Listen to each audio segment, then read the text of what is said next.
Hey folks, welcome back to the channel. Airwingmarine here. Today we're going to go over the skill tree in Arc Raiders. Now, I get a lot of questions about what is best or why I went down the path I did, and that's usually a great indicator for a video people want to see. Now for me, I've got about 70 hours in the game so far, and this gives me a good understanding of the skill points that I've spent and the skills that I've worked around. I've also played with a wide variety of players who have spent their skill points elsewhere, so talking with them has given me a good idea about most of the other skills out there that players are using. So we'll go over each tree essentially in the skill tree, talk about the pros and cons, and give you the info to help you decide where to spend your skill points. This video isn't going to be me telling you where to put your points. This video is me giving you all the information you need so that you can put those points where it makes most sense to you. So let's not waste any more time and jump right into it. But only after you hit that like button and subscribe button, so YouTube knows you want to see more of my Arc Raiders content. Now, this video is going to have a lot of subjectivity to it. It's just a product of what it is, because what skills work depend on your playstyle and your skill level as a player. Do my best to separate the objective and subjective points for you though, so you know kind of where I'm coming from. And let's start off with which skill trees are best. That's kind of the question I get a lot. Which skill tree is best? And the easiest answer to that is conditioning is the worst. Of all the three skill trees, conditioning, it has some good things in it, but nothing really stands out that you're going to want to really grind up to the top one, for example, because most of the stuff in here is very, very situational, and less broadly applied like you have in the other skill trees. So that leaves mobility and survival. And that's where you're going to see most people at, is honestly, I think mobility. That's where a lot of people went. I went survival, and we'll talk about that in a second. Now, I think for a lot of people, and even in solo mode, mobility is going to be where it really shines as far as being a player and where you're going to put your points. Because in Arc Raiders, mobility is pretty much everything with how you survive. Movement, rolling, getting over cover, parkour, all of that stuff is huge in not just getting away from players, but getting away from Arc and surviving all of your encounters in the world out there. And the maps were built for this. The maps are all built with all of this stuff in mind, which is something that really shows with these mobility skills as you level them up. Now, for me, I've only got 9 points spent in here so far, so I haven't really pushed the boundary like a lot of other guys, but I know playing with Liston and M and even Jesse and some of these other guys, I have a hard time keeping up with them on the map. I'm constantly hitting adrenaline shots when they're not. And that is just part of them having all these extra skills and mobility. So let's go through that first. Mobility starts off with Nimble Climber, and a lot of people, you're just going to see 1 point out of this, even though it does let you climb and vault more quickly, which can be helpful. For me, there's just other places I want to spend my skill points. Now, if you're going up the tree, you might end up spending a lot in here anyways, just because you have to have 15 points in mobility to get this carry the momentum, and that's not where I'm at. Now, the next biggest, most important one that I think you go after is Youthful Lungs. And this because it just straight increases your max stamina. Overall, everything else, there's no percentages, there's nothing else. It just gives you more stamina. And this is really going to show on those long sprints or when you're trying to get away from stuff, as well as when you're doing some of the jumps and the rolls in combat. Now, with that is moving around costs less stamina. It's the marathon runner. And I've really, even though I've only got 3 points into this so far, I've really noticed this kind of kick in with how far I can run. Like I feel like I should be out of stamina, and I'm really not. And on top of that, with these two skills, when you do hit an adrenaline shot, it is just so much more insane. Like sometimes I'm running along and I'm like, oh my God, am I bugged? I don't have stamina draining because it hasn't gotten low enough yet to where it shows up, but it's just because of these extra skills. Now, a fun one kind of, the slip and slide has some practical use to it, but it's some fun stuff like being able to slide down the dam further, slide downstairs, or even just slide in general. There is practicality to this. It can be helpful. Plus, you're a little bit faster when you're doing it. We'll see if I go down that skill tree or not. I know a lot of people have, and they like having it. Sturdy ankles is one. It's very situational, and it depends on your playstyle and what you're doing. It doesn't make it so you can fall from a higher height and not die. But what it does is when you fall from a non-lethal height, you take less fall damage. So you can take some of those spills If you're trying to evade somebody or get away from an arc, you can jump off a building, you can get out of somewhere else. And instead of, taking 80% of your health, maybe it'll only take 50 or 40%. So that's really where this one comes in, is just a little bit more survivability. Now for your kind of your first tier of special skills, you can only put one into these, but they have a pretty big impact. Carry the momentum. I've heard a lot of really good stuff from the guys that use it. When they first hit it, they really noticed it. And that's because you're using this in combat, and when you don't have it, a roll eats up so much of your stamina. A lot of times you hit that and you're just stuck. You're out of stamina. If you didn't make your roll perfectly into cover, or when you're trying to push somebody, you kind of waddle up to them really slowly. So this helps quite a bit with those situations where you can dodge roll and then you can carry on your sprint for a short period of time. So it's a super good skill. I am going to try to work towards that.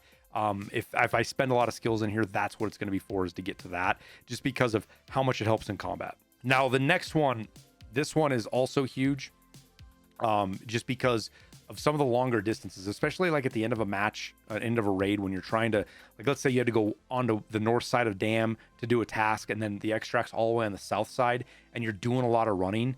These come in handy because your stamina regenerates so much more. And this is where, like, I tend to use my adrenaline stims more than the guys I play with, because they're regenerating stamina fast enough that the adrenaline doesn't really, it's not as helpful for them as it is for me. I'm hitting an adrenaline pretty much just to keep up with them because of this stat and some of their others. So as you can see, we've already gone through just the start of this mobility, and almost all of these skills are insanely helpful. The nimble climber is about the only one that I've seen that I talked about that is kind of like, I don't know if it's really worth the points or not. And you just don't see that in any of the other skill trees, even the one I went full into. And then you move up into the next one, and there's some of these are bugged, or at least they've been reported as bugged. I'm going to give you that information. Take it with a grain of salt. I haven't been able to confirm it through testing, but this is what people are saying. We'll start off with crawl before you walk. When you're down, you crawl faster. You shouldn't put anything in this unless you want the vigorous vaulter. There's just no real reason to. And I feel like this with a lot of the skills that have anything to do with when you're being downed. Now, we'll talk about, when we get over to the conditioning, I'll talk about some specific circumstances where you might want to have some of the down stuff, but we'll get there later. Otherwise, this is kind of a throwaway skill. Effortless roll. Now, there's 5 skill points you can spend in here, but the most you want to go to is 3.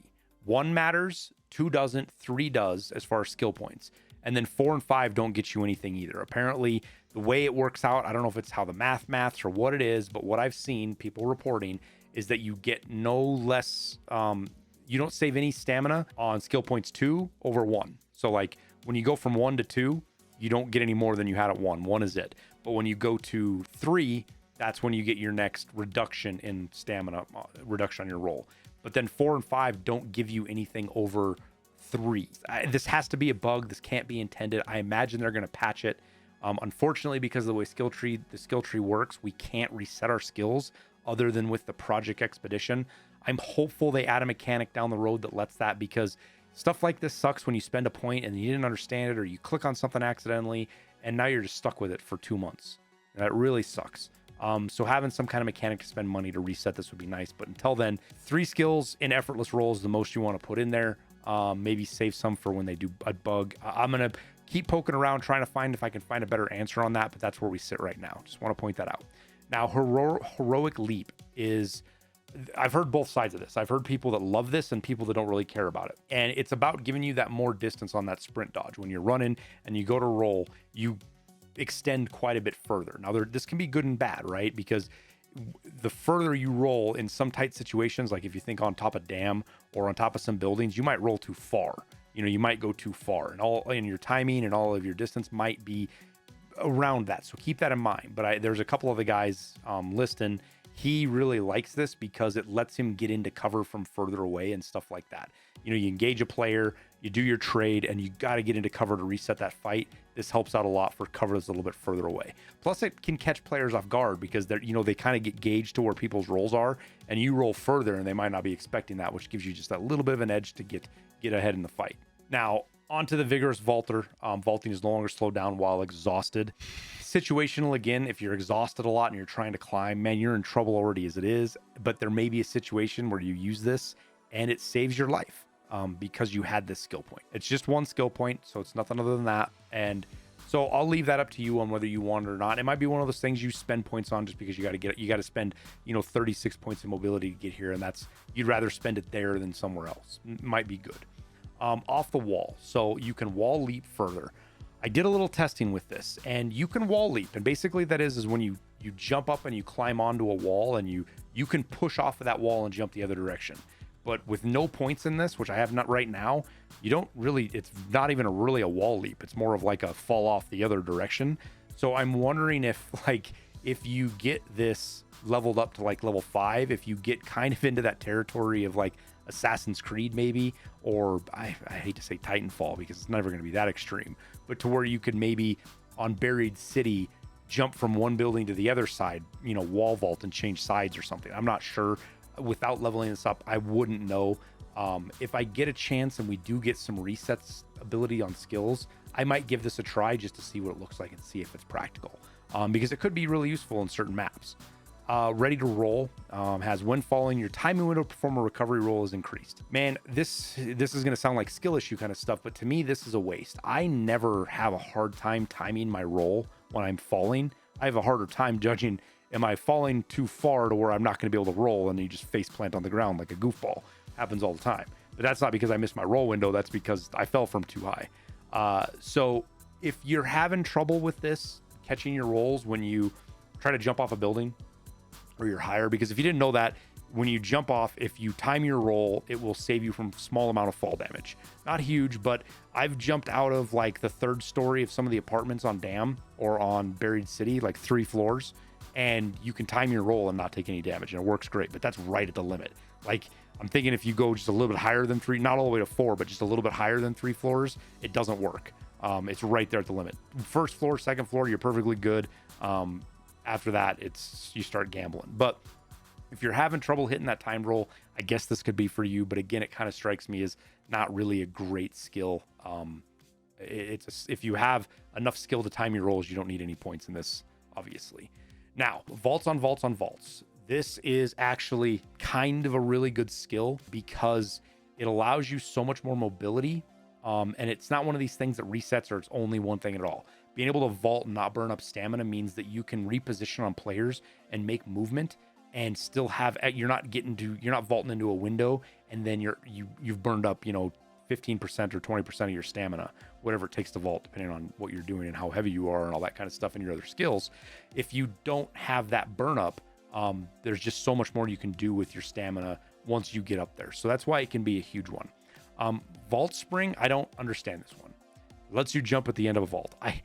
I'm sure there's some places that might be some parkour stuff. There are a couple of parkour challenges on Blue Gate and some of the other maps that if you can get to some treasure chests and things like that. I haven't seen where this is viable. Maybe you do, maybe you like this thing. I just haven't yet. So that's the mobility line. Again, this is kind of your PvP, survive arc, which is PvE, but PvP kind of fighting skill tree the way I see it. Now, for me, the survival skill tree, this is your loot goblin skill tree. And this is why I went here, because I'm a loot goblin. I love looting. And this was where all of the loot, well, most of the looting skills were at. And the other ones you can get to pretty easily.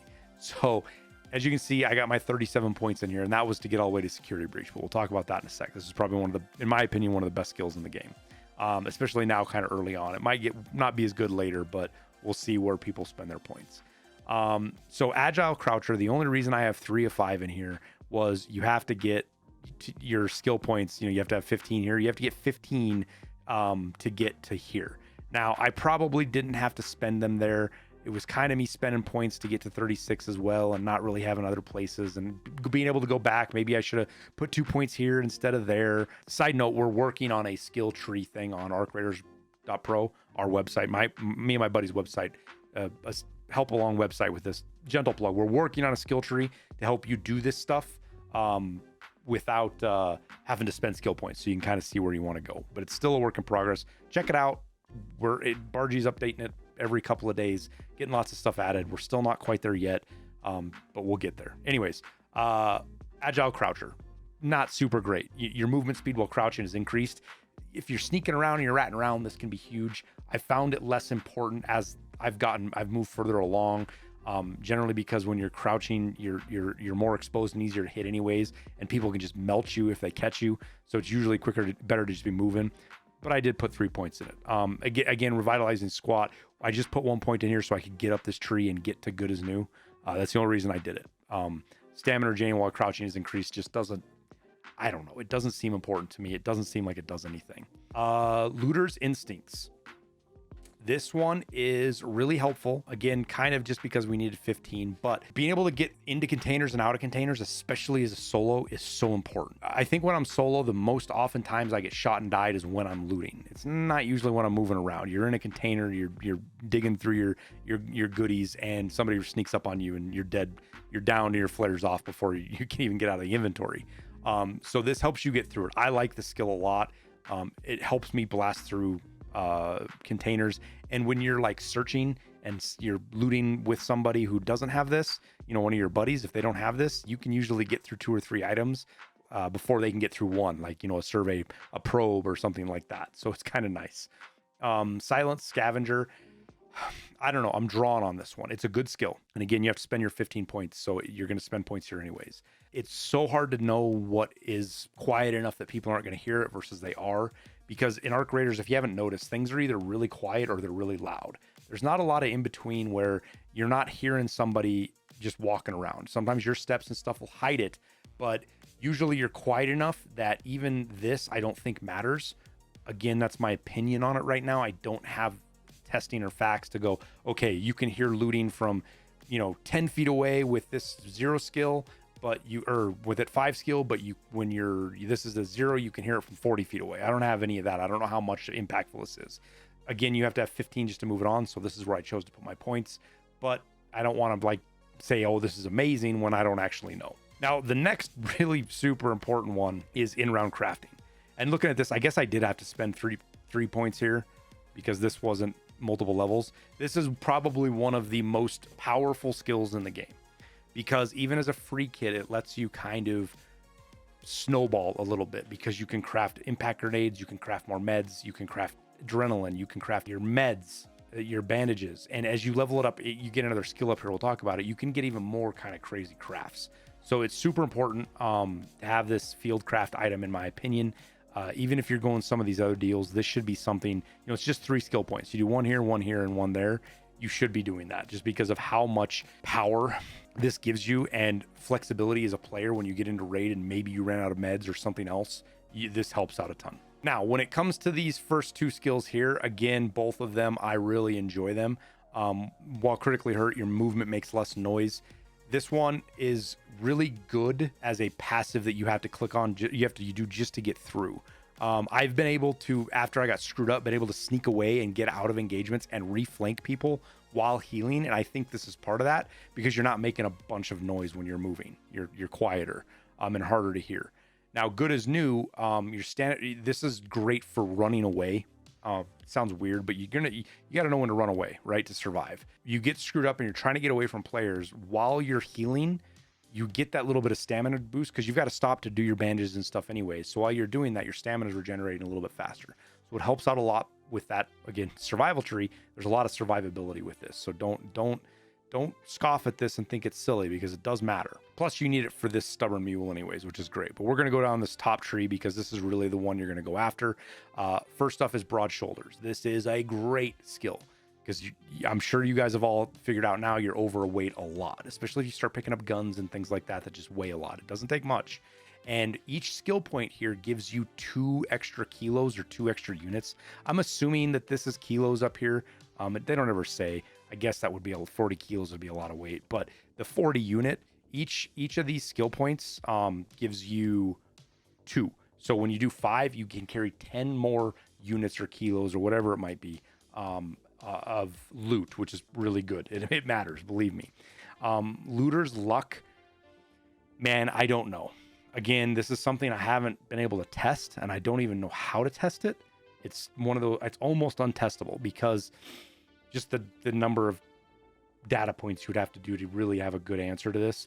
Basically, to me, it's more loot, right? And I'm a loot goblin. Like I said, I love looting. So this just is, you know, while looting, there's a chance to reveal twice as many items at once. To me, that reads as just more loot. I like it. Even if it's a small chance, I'll throw all my points in here because I need to do it anyways to get to 36 for this security breach. The next one, again, is a 1 point in Traveling Tinkerer.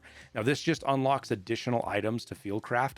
It's traps and things like that. I can't quite show you here. I should go into a raid. You know what? Let's do that real quick. I'm going to hop into a practice range and I can show you there. So magic vetting, we'll skip all this and you guys can see. Okay, practice range. Here is everything that I can craft in raid. So I can make all these traps. You've got gas traps, blaze grenades traps. With these things are devastating, by the way. Not just against players. I've used them against Arc, killing leapers and stuff. Oh, they're so good. Smoke grenade traps, lure grenade traps, noise makers. These have saved my life probably 5 times now because they tell me a player's coming and I can either run away or I can fight them and they don't get a surprise on me.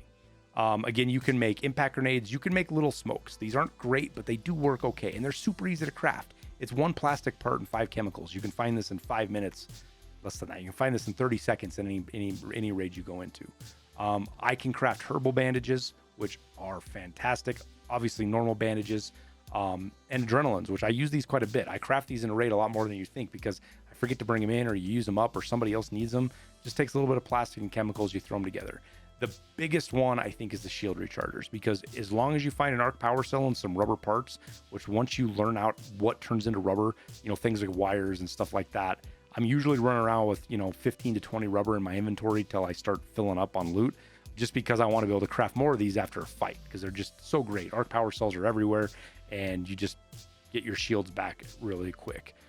Some real special things you can craft that are, I don't use them much, they're kind of cool. Is this fruit mix. If you get a lemon apricot and a prickly pear, you can bring these into raid. These things you can only craft in raid. The fruit mix, the agave juice, and the flame spray. I think you can only craft the flame spray in raid. They do some, you know, like the agave juice it damages you by 5. It gives you 5 stamina regeneration a second for 10 seconds. It's a stamina thing. That's all there is to it. It's nothing great. This one does a little bit of healing, gives you some stamina, takes 2 seconds. It's just another food item, something kind of cool. These are kind of a meme. They're kind of funny to use, but the range is really short. You find an air freshener, you throw a fireball burner on it, and you got yourself a little flame spray. Now, the Raider hatch key, we've actually used this a lot, and it saved us in a couple of raids, actually, because we didn't have to run across the map. You find these advanced electrical components pretty commonly in most raids. If you know where to look, they have pretty consistent spawns.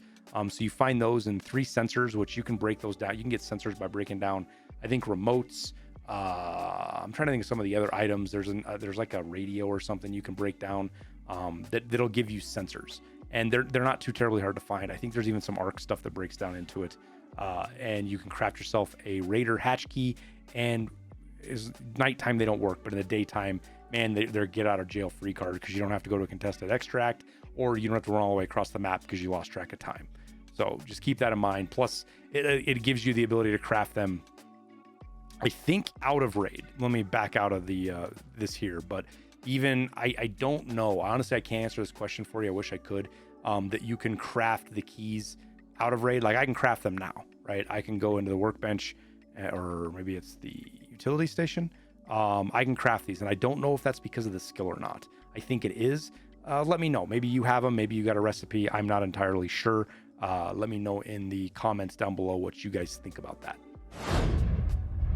So yeah, that is the Traveling Tinker. Great skill there. Stubborn Mule. I actually didn't think this was going to be that big of a deal, but as I get heavier, and if you're 1 or 2 or maybe even 3 kilos or units, whatever it is, I'm just going to say kilos.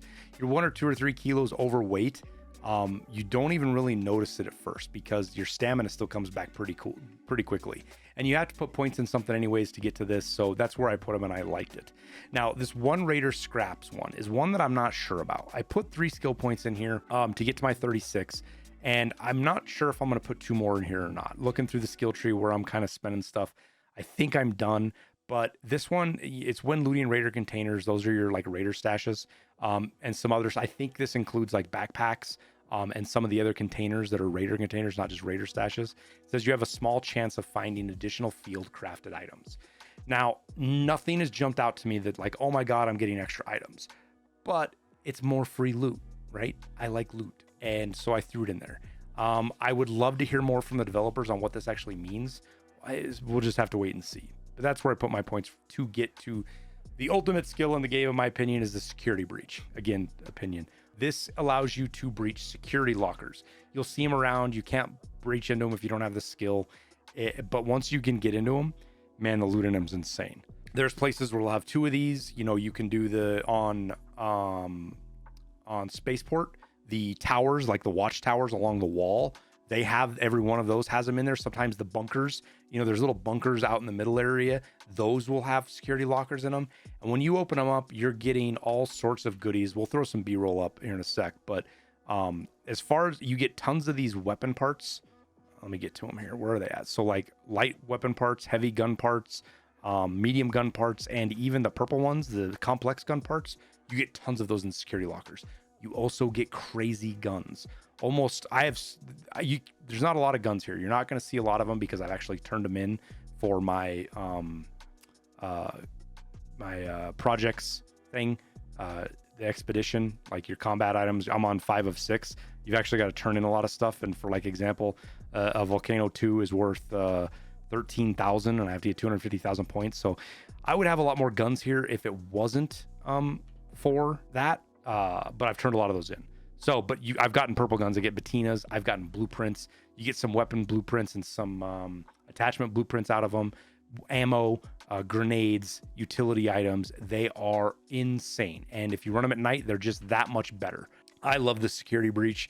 Now, if you run with a consistent group of friends, you all don't need to get this. And this is where like we're going to get into conditioning and where conditioning can matter a little bit. If you play with a group of friends and you guys have your kind of roles you play because you kind of mesh with each other, only one of you needs security breach because you can security breach and just throw stuff on the ground. And believe me, you're not going to be able to keep everything from 2 or 3 of these security breaches yourself anyways. And if you're playing solo, you know, it's great. You're going to get some good loot. But again, there's just so much loot in there, you're not even going to use it. You're going to be sharing it with the people around you. So it's kind of how to look at it. And that's kind of how Liston and I, who play together a lot, he went mobility, I went survival. So it worked out. It meshed really well.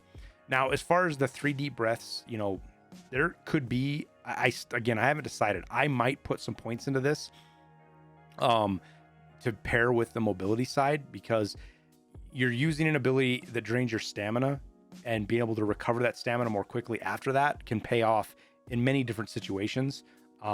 Just having that stamina back faster helps in all of your combat and survival stuff. And that works to Minesweeper. Could be a cool skill. For me, I'm not super worried about diffusing mines. I just want them out of the way.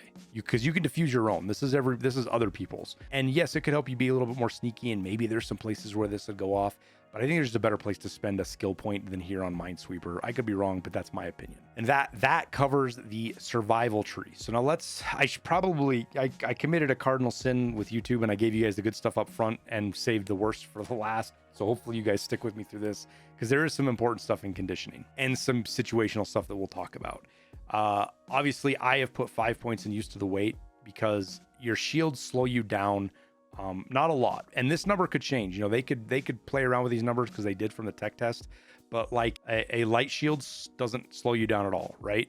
A medium shield slows you down by 5%, and a heavy shield slows you down by 15%. And this is really where this is going to kick in, is that 15% movement reduction. You can wear a heavy shield and not have it impact you as much. And that's kind of where I'm going. I'm almost to the point where I can start crafting these pretty consistently, and I'm probably going to, just because of you go from 42% to 52% damage reduction, and you get a little bit extra hit points. So it's kind of cool. Kind of like it. And that's why I spent those skill points, on this used to the weight, because I do plan on running those heavy shields at some point. Now, you might not, and if you don't want to, put 1 point in here to get past it, because there are some other good ones. Gentle pressure. You make less noise when breaching. Now, this does matter in PvP a little bit. We've all had it happen where you can hear somebody breaching from, it seems like forever away. The bigger one is the arc. Arc hear this and get attracted to it. Lowering that distance means you're less likely to key arc off on you, which they're annoying as it is, but they also tattletale on you and tell other players where you're at. So reducing that is important. I'm probably going to be spending 5 points on this once I get through some of my mobility. Breaching doors and containers takes less time. I think is super important as well. I'll probably end up putting 5 points into this because being able to get through doors in your containers quicker and not being stuck. Again, mobility is everything in this game, and being tied down on this stuff, especially some of the longer breaches, getting through doors and things, this can be a huge help.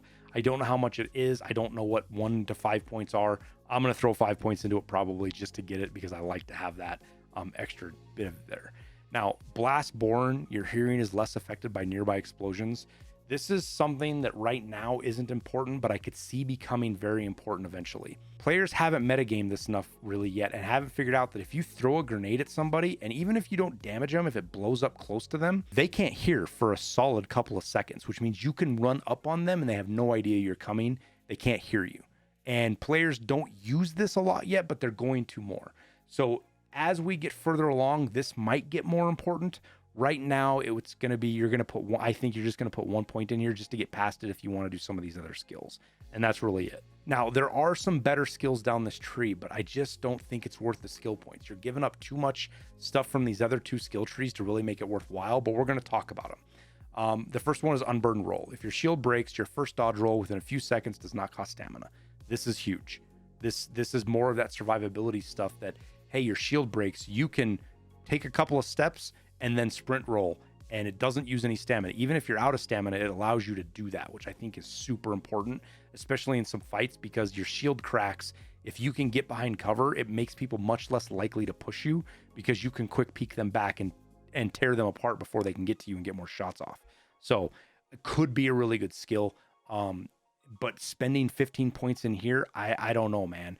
If I'm going to put 5 here and you're going to put 5 here, you're already there, right? These are your 15 to get to that and get it. So you're there. But when it comes to survivor stamina, a good skill, I think this is a good skill. You're critically hurt, your stamina regenerates faster. That again, it just gives you that more ability to momentum and move, and stacked with some of these other things, it's just going to give you this, I don't want to say unlimited stamina, but a great tack to it. But having to spend skill points in fight or flight and blastborn to get to that, boy, I don't know. Is it going to be worth it? I'll leave that up to you. I'm not there. I'm probably not going to do this. I'm going to save my skill points for mobility, but we'll see. Now, past that, we get into these downed but determined and turtle crawl. I think these are just kind of a waste right now. I don't think there's any real reason to use these. However, I can see one use case for this. And specifically, that use case is if you guys run a 3-man and you have somebody who's a brawler, who's always up front, generally they're going to always get downed, right? And if that person is there, they understand that trade mechanic that you get in games like this, where they throw themselves at players and they might end up down, they might end up being flared, but they took one player out and they smash the shields on a second player. That is a fantastic trade any day of the week. The problem is that player ends up dead if somebody wants to thirst them. And these 2 skills can really come into play there. When you're down, it takes longer before you collapse. That just slows that ticking down. And then turtle crawl, you take less damage. It means it's going to be a lot harder for people to damage you when you're down and thirst you. That is where this could play in. And this is going to get into that team mechanic. If you have 2 other people you play with all the time and you're this kind of a player, this might be a place to look, along with, this when you're down, you crawl faster. That's the only, because man, why do you want to spend skill points on when you're dead, right? Or you're downed? If you're a solo player, it doesn't make any sense. But man, that's the use case I can see for this. And it could be really interesting to see that get played out in some of the better teams, because this could really provide to be powerful for that frontline brawler, or that person that really takes the hits. A little extra, kind of a cool, this one, I wish this one was over here because it's more loot, right? Breaching an object generates resources. I don't know how this works. Basically, if you breach an object, it generates resources. So I don't know if the resources just fall on the ground, because there's some stuff you breach that isn't lootable, right? Like a door. But maybe it only works on containers, but you breach a container and maybe some more resources show up inside of it. So it's a thought. It's kind of a cool little skill. If you're going there, I would put, it's 1 skill point. It's extra resources. It's going to pay off. Now, loaded arms is another one that I wish I could get to. This reminds me of, for Tarkov players, this is going to be your max strength skill. Your equipped weapon has less impact on your encumbrance. So basically, if you're carrying a heavy weapon, some of the guns weigh like 11, 12 kilos, especially with attachments and stuff. If you have that and this is cut in half, it's pretty big deal with how much other weight you can carry, especially if you like some of those tactical augments that don't give you as much weight. This can come into play, but again, subjective. Now, this tree over here on the right, man, it's kind of funny because melee abilities cost less stamina. That's great. You can swing more. Sky clearing swing. You deal more melee damage to drones. You know how hard it is to hit a drone with melee? They're usually never low enough unless they fly into a building with you. And if they're doing that, I'm usually so panicked and freaked out anyways because there's a drone in a building with me. I'm trying to shoot it. I'm not thinking about pulling a melee out, but maybe that's your thing. Maybe you like bashing drones with your melee, and this could be to it. But other than that, like I said, very situational. And it plays into the fly swatter, the final one here. Wasps and turrets can now be destroyed with a single melee attack. I guess that'd be really cool and less panic inducing. You're in there and a wasp flies at you and you hit it with a hammer and it just blows up and you don't have to think about it. Cool, I guess. But it's super situational. Do you want to spend all your points on that? I don't. And then the final skill here after you go through turtle and all this stuff is back on your feet. When you're critically hurt, your health regenerates until a certain limit. Man, this could be a killer skill. Like just a killer skill, especially as a solo, right? Think about all those times, like, because when usually you get cracked and hurt, you want to go for meds before you go for a shield. But having this means you can go for a shield and you're going to be regenerating health a little bit. Boy, it's a powerful skill, but it's buried behind a lot of stuff. Again, maybe really good for a guy that's a frontline brawler, your tank, if you will. But I just don't see the reason to spend 36 points in conditioning to get that skill. I'd rather have, my security breach or my vaults on vaults. Personal opinion, but that's where I'm at. All right, we went on for quite a while there, and that's all of it. I appreciate you if you stuck through with me. I know this video drug out. I wanted to cover everything and give you guys a good answer. I want to be able to point people to have a good answer for all of these skills on what we know so far. I know there's some things I couldn't answer perfectly for you. I wish I could. We're just not there in the game yet, and it's not like I have data mined access or anything like that to give you the exact answer. And maybe that's something on the devs. They should give us more descriptions on these things and be a little bit less vague, but it's kind of how gaming works. Can't change it, not defending it, just got to roll with it. But as always, I appreciate you guys sharing part of your day with me. It means a lot that you choose me as a content creator to watch and share your time. So again, if you got anything out of this video, all I ask is that you hit that like button and maybe perhaps consider subscribing. It helps me out a ton as a creator. It costs you nothing. And it also tells YouTube that you guys want to see not just more of my content, but content like it. But with that, I'll say good luck in your raids and we'll see you in Esperanza.